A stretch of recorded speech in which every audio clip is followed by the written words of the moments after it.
Unfortunately, when those federal government plans came out, there was no real plans for the last, some people call it the last mile, I call it the last 12 inches, getting that vaccine into the bodies of citizens of the Commonwealth of Virginia. No plans from the federal government for that. We didn't know that that was going to be part of our duties, of our job. We were prepared to do that for our workforce, but not the larger community as a whole or healthcare workforce outside of our employee groups.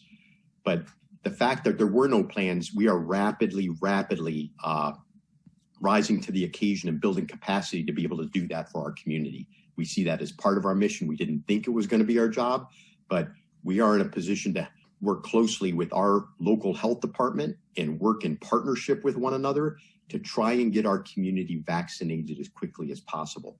The state and the federal government, the CDC, has come out with a tiering mechanism of who they recommend should be vaccinated first.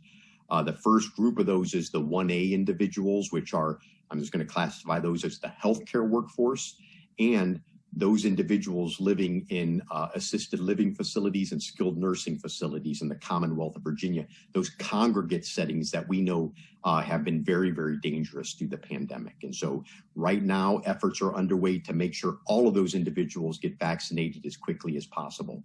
But it takes a lot of logistics to do that and a lot of plans in place to do that. It sounds easy.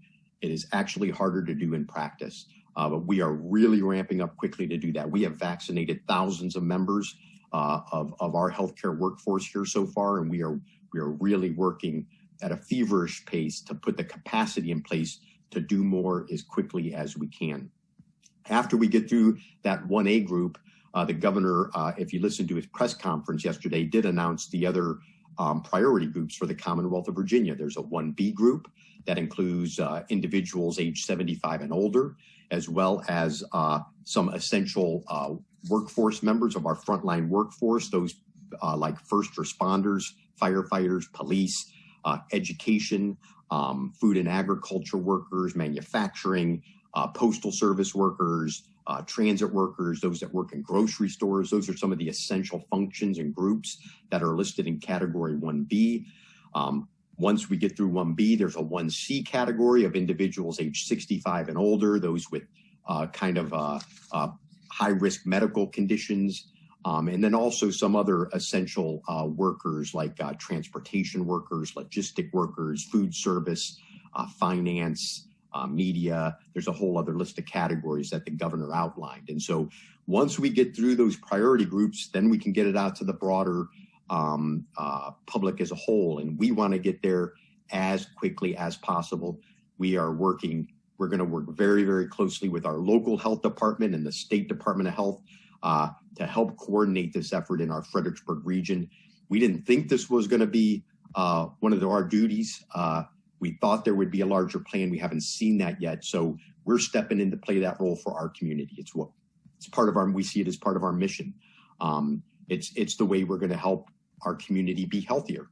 And that is our mission, to improve the health of the people in our Fredericksburg region. And so the way we can do that is to get everybody vaccinated as quickly as possible. We're going to work our way through those priority groups and then get it out to the larger population of our Fredericksburg region as quickly as possible. Our team has been working so hard on this. I am so proud of everybody who's been part of our vaccination efforts and what they have been able to make happen in just a few days to build the capacity that we're building to move even faster than we've been moving to this point in time.